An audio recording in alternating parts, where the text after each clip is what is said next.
ছয়টি ইশারা যা বুঝিয়ে দেয় আল্লাহ চাচ্ছেন আপনি এখনই থেমে যান। যদি নিচের কোনো লক্ষণ তোমার জীবনে থাকে তাহলে তা হতে পারে আল্লাহর পক্ষ থেকে সেই পরিস্থিতি থেকে সরে যাওয়ার ইশারা। সবাই ফুল ভিডিওটা মনোযোগ দিয়ে শুনবেন এবং সাহাবের নিয়তে ভিডিওটা শেয়ার করে অন্যদেরকেও জানার সুযোগ করে দিবেন।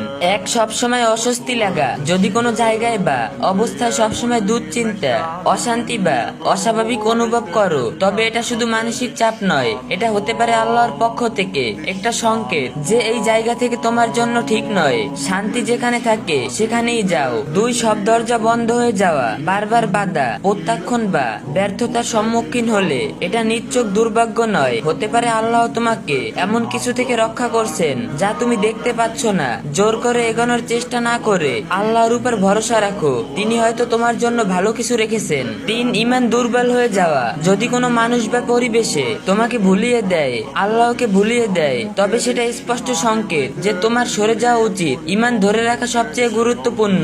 চার, সারাক্ষণ ক্লান্তিও আটকে থাকার অনুভূতি। সবসময় ক্লান্ত, অবসাদগ্রস্ত বা আটকে থাকা অনুভব করো, এটি আল্লাহর পক্ষ থেকে ইঙ্গিত হতে পারে যে কিছু একটা বদলানোর দরকার। আল্লাহ চান তুমি এগিয়ে যাও, না যে ভেঙে পড়ো না। পাঁচ, একই রকম খারাপ ঘটনা বারবার ঘটছে, একই ভুল বা কষ্ট বারবার ঘুরে ফিরে আসছে, এটা কাকতালিয়া নয়, আল্লাহ তোমাকে বুঝাতে চাইছেন তুমি সেই অবস্থা পরিবর্তন করো, সেই লক্ষণগুলো উপেক্ষা করো না। এই 5টি লক্ষণ আল্লাহর পক্ষ থেকে তোমার জন্য একটি ভালো শান্তিপূর্ণ পথের দিকের আহ্বান। তার হিকমায়ের উপর ভরসা রাখো, সাহস করে পরিবর্তন আনো। ভিডিওটা শেয়ার করলে তোমার কোনো ক্ষতি হবে না। যে ব্যক্তি কোনো একটি মাত্র জ্ঞান অন্যকে জানায় এবং তার দ্বারা মানুষ উপকৃত হয়, তবে সেই ব্যক্তি মারা গেলেও সে এর সওয়াব পেতে থাকবে।